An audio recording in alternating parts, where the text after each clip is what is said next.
It's August 27, 2025 at katanghalian tapat, mainit. At nandito tayo sa Balanacan View Deck. Pero mahangin naman at may puno kaya may lilim. Ito yung view dito. Tanaw na tanaw yung dagat. Yung zigzag road papunta rito. Ayan yung daanan. Sigsag-sigsag po yung daanan dito. Akit tayo dito sa view deck.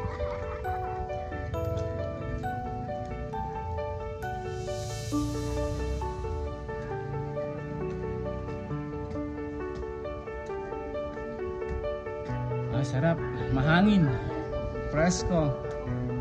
Yan po yung dagat. Tanaw yung dagat. Kaya lang hindi nga lang 360. Pero doon sa taas pwede natin i-360. Ito. Yan. Ang ganda.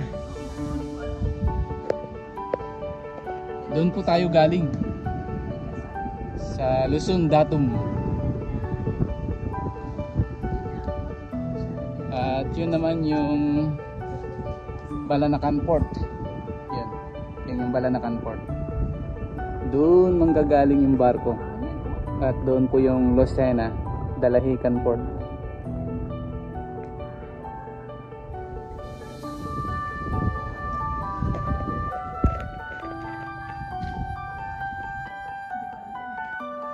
Tara, akyat tayo dito sa rooftop. Papasyal ko kayo. Ayan po. Open siya. 360 degrees. Pero walang bubong. Kaya pag tanghali mainit po. Yan. Medyo may harang. Kaya hindi na 360 yung ating view. Dito lang. Umpisa rito. Kita natin yung dagat.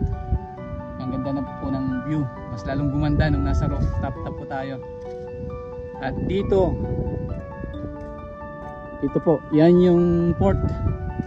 Balanacan Port. Diyan po dumadaong yung mga barko na galing Lucena. Sa Dalahican, doon po yung Lucena.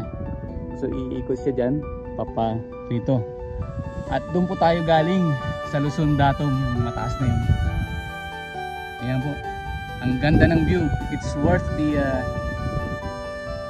the time na uakitin niyo po ito.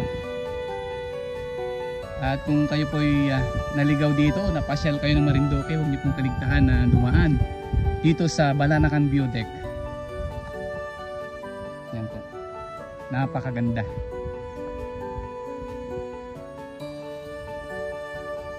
.360 po yung ano rito. Rooftop. Maraming salamat po sa inyong panonood, sa pagsama sa akin dito sa adventure, dito sa Marinduque. Maraming salamat po and God bless you. Sana po ay nag-enjoy kayo dito sa maikli nating video dito sa Balanacan View Deck na matatagpuan dito sa bayan ng Mugpog, Marinduque.